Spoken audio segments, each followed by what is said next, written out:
Non, comment vous faites comme si vous ne maîtrisez pas la chanson? Ok, j'ai l'honneur de venir très respectueusement, aidez-moi, solliciter de votre très haute bienveillance la faveur de commander 100 000 francs. Ça nous a tués. Ça nous a tués comment? On nous a dit, mon fils, ma fille, va à l'école, étudie très bien, et quand tu finis, il y a un bon boulot qui t'attend. Il suffit d'écrire cette phrase sur un bout de papier, tu vas aller te déposer dans les meilleures entreprises, tu vas gagner un bon boulot, tu vas gagner un bon salaire, tu vas te marier, tu vas fabriquer de bons enfants et tu viendras prendre soin de nous. C'est ce qu'on nous, en tout cas, c'est ce qu'on nous a dit. Donc nous tous, c'est comme si le seul moyen pour gagner de l'argent, c'est d'aller à l'école, avoir un bon boulot, avoir un bon diplôme et gagner un bon boulot. Et du coup, quand on va à l'école et on a collecté ces diplômes-là, on vient, on reste à la maison et en attendant, on est en train de chercher le bon boulot. Et du coup, ça nous maintient dans ce qu'on appelle l'attentisme. On attend. Pendant ce temps, on laisse son potentiel comment? Pendant qu'on attend, le potentiel aussi fait quoi? Dort. Notre propre capacité dort. Alors qu'on a tellement de problèmes autour de nous, auxquels nous tous, nous pouvons réfléchir à apporter des solutions. Parce que monsieur Nassirou vous a dit, on libère son potentiel à travers la créativité. La capacité à créer des solutions à nos problèmes. Mais à partir du moment où on ne nous a pas inculqué que il faut créer des solutions, eh bien nous croyons qu'il y a des gens qui sont créés de façon spécifique, qui ont la capacité à créer des solutions, et nous on va déposer, j'ai l'honneur là-bas, et trouver le boulot. Du coup, des millions de personnes ont fini leurs études et ils sont à la maison en train de chercher ce boulot. Ils sont devenus des chercheurs d'emploi. Tu cherches l'emploi. Est-ce que l'emploi est perdu?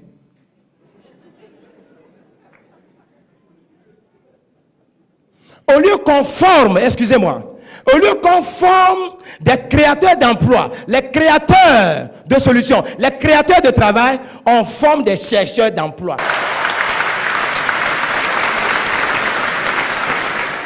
Donc du coup, beaucoup d'entre vous, les parents, vous avez dépensé des millions pour l'éducation de vos enfants, ils ont fini, ils sont revenus à la maison, ils deviennent encore une charge à la maison. Puisqu'on lui a dit, il faut trouver un bon boulot.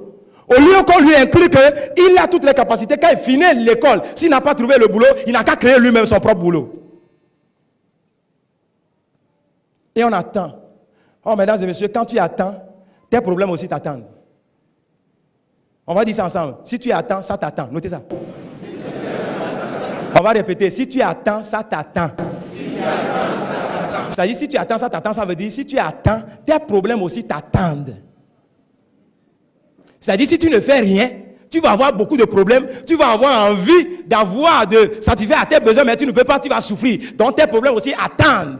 J'étais en Côte d'Ivoire, quand j'ai dit, si tu attends, ça t'attend, il y a un monsieur qui a dit, non, si tu attends, Satan t'attend. Satan représente quoi? La souffrance. Si tu attends, Satan t'attend au carrefour. Les problèmes t'attendent. À 30 ans, tu vas avoir le stress et tu vas mourir de diabète, de tension.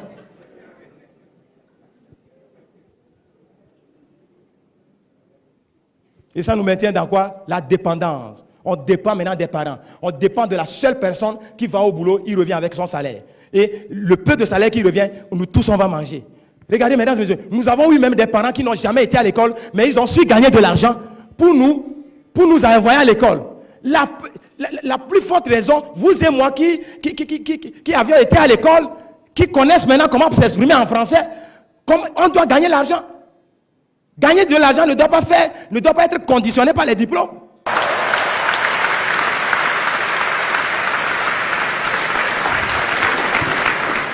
Et de la dépendance, on reste au niveau de la consommation. On consomme seulement, on ne produit pas. Et quand on ne produit pas, on ne crée pas des solutions, on se maintient dans la pauvreté, mesdames et messieurs. Et puisque il y a deux C dans la vie, il y a les créateurs et puis il y a les consommateurs. Les créateurs, les Chinois, ils créent des solutions et ils nous envoient les solutions. Les consommateurs achètent quoi? Les solutions. Les consommateurs ne font que sortir leur argent. Leur argent, et les plus riches, c'est ceux qui vendent leurs solutions, c'est-à-dire qui font preuve de créativité, qui sont en train de libérer leur potentiel. Libère ton potentiel. Dis à ton frère, libère ton potentiel. Libère ton potentiel. Sois créative. Sois créatif. Sois une solution pour les autres. Alors, vous allez dire vous-même, je libère le plein de mon potentiel. Alors, quand je vais dire top potentiel, c'est ça le nom de l'entreprise. C'est-à-dire, il faut être au top de tes capacités. Top, quand je vais dire top potentiel, tu dis, je libère le plein de mon potentiel. Top potentiel. Je libère le plein de mon potentiel. Oh non, ce n'est pas chaud, ce n'est pas chaud. C'est comme si vous aviez peur de libérer toutes vos capacités. Top potentiel. Je libère le plein de mon potentiel. Top potentiel. Je libère le plein de mon potentiel. Top potentiel. Je libère le plein de mon potentiel. Top potentiel. Je libère le plein de mon potentiel. Mais vous savez, cette mentalité est propre à l'Afrique francophone. C'est vrai, nous disons depuis là que l'Afrique est en retard, mais je vous dis, au moins l'Afrique anglophone est en avance sur nous. Qui est d'accord? Au moins. Quand vous prenez Afrique du Sud, quand vous prenez Kenya, quand vous prenez Ghana, quand vous prenez Nigeria, c'est vrai, on est tous en Afrique, mais au moins, pour eux, est mieux. Tout simplement parce qu'ils font preuve de créativité. Ils sont plus entreprenants. On ne les maintient pas dans la mentalité de bureaucratie. Entre-temps, je suis allé au Nigeria pour voir un peu comment la mentalité se passe là-bas. Parce que moi aussi, je suis africain francophone, 100%.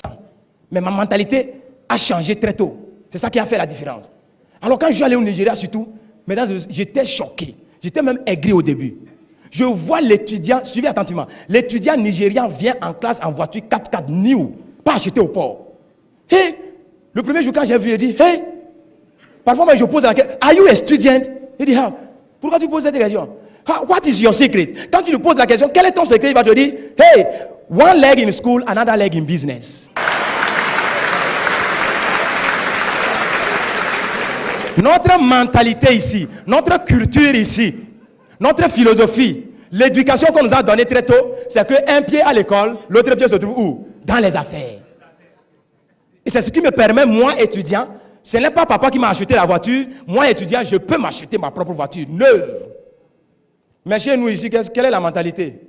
Two legs in school, bien collés, c'est-à-dire 2 pieds à l'école, bien collés. À la fin des études, les two legs reviennent aussi à la maison, bien collés à la maison. On regarde la télévision, on mange, on insulte les parents, on insulte les présidents. On croit que c'est eux qui ont fait quelque chose.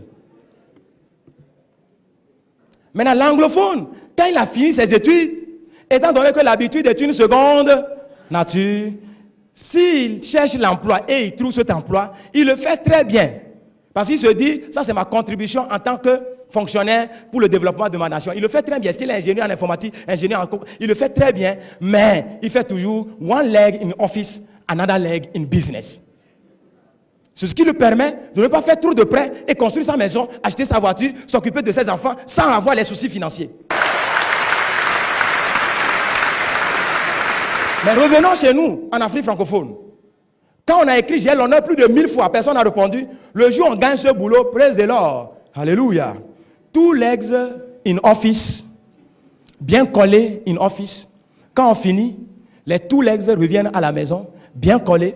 On regarde la télévision, on mange un peu. Vous savez, là où nous on est puissant en termes de libération de notre potentiel, c'est notre potentiel sexuel. Quand on finit de manger, on regarde les journaux.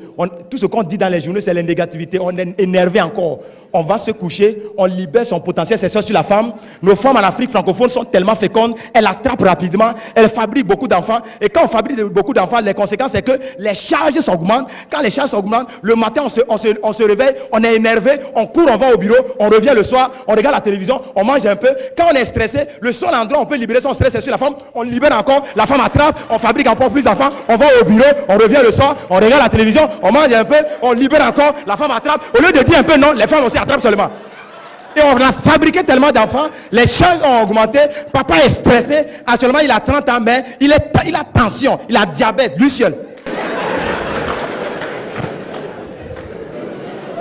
C'est ça l'Afrique francophone, mesdames et messieurs.